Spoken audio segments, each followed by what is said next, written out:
Pada suatu daerah di negeri Arab, berdiri dua kerajaan, yaitu Kerajaan Kembar Sasan dan Samarkand Al-Ajam, di mana raja dari kedua kerajaan tersebut bersaudara. Kerajaan Sasan dipimpin oleh Raja Syahriar, sedangkan Kerajaan Samarkand Al-Ajam diperintah oleh Raja Shahzaman. Kedua raja tersebut sangat dicintai oleh rakyatnya, karena mereka adalah raja yang bijaksana dan murah hati, serta keduanya memiliki istri yang sangat cantik. Suatu hari, Raja Syahriar pergi menemui saudaranya di Kerajaan Samarkand Al-Ajam. Saat di tengah perjalanan, ia teringat bahwa hadiah yang akan ia berikan untuk saudaranya tertinggal di atas tempat tidur di dalam kamarnya. Maka ia kembali ke istananya untuk mengambil hadiah tersebut. Namun saat memasuki kamar, alangkah terkejutnya ia karena mendapati istrinya sudah tidak memakai cadar lagi, dan di sampingnya duduk seorang pembantunya sambil memegang cadar tersebut, dan tangan yang lainnya memegang tangan sang istri. Kemarahan dan sakit hati menguasainya, sehingga ia membunuh keduanya dengan pedangnya. Kesedihan yang paling dalam melanda Raja Muda Syahriar, hingga mengubahnya dari raja yang gagah berani dan penuh santun menjadi raja yang dikuasai amarah dan ketakutan.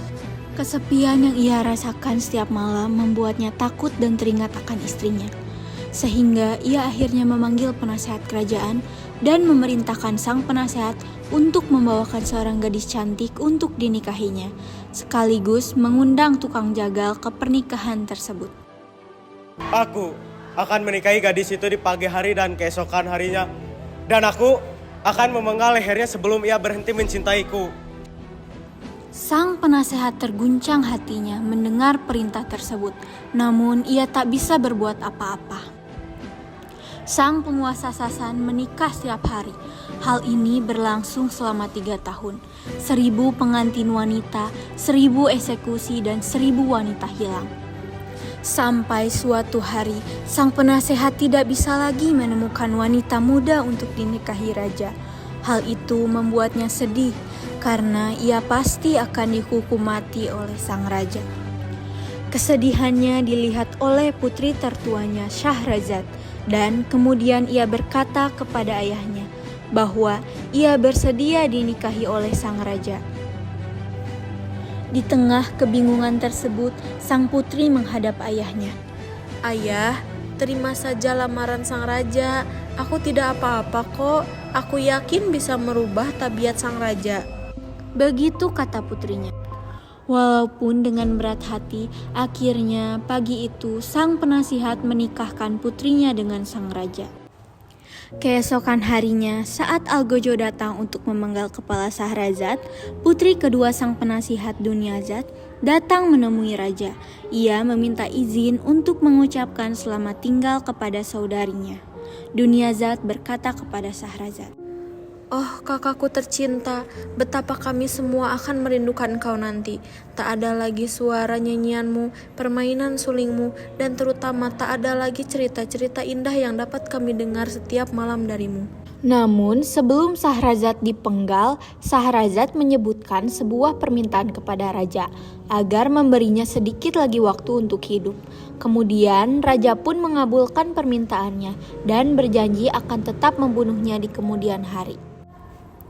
Syahrazad dengan bantuan adiknya Dunyazad menyusun rencana agar Syahrazad selamat dari perbuatan keji Raja Syahriar. Syahrazad menghabiskan masa berjam-jam selepas perkawinannya dengan Raja Syahriar untuk menceritakan berbagai cerita menarik kepada raja.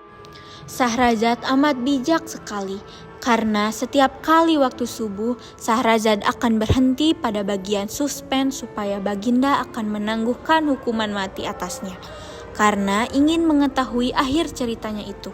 Akhir sekali Raja Syahriar tidak jadi untuk membunuhnya, karena sudah tertarik untuk mengetahui akhir cerita Syahrazad itu.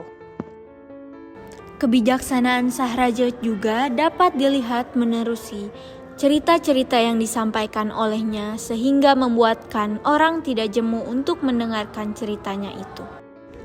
Sahrazad bercerita kepada Raja Syahriar mulai dari malam pertama hingga 1001 malam. Dengan cerita-cerita yang disampaikan Sahrazad, akhirnya Raja sadar dan insaf, dan Putri Sahrazad selamat dari pembunuhan.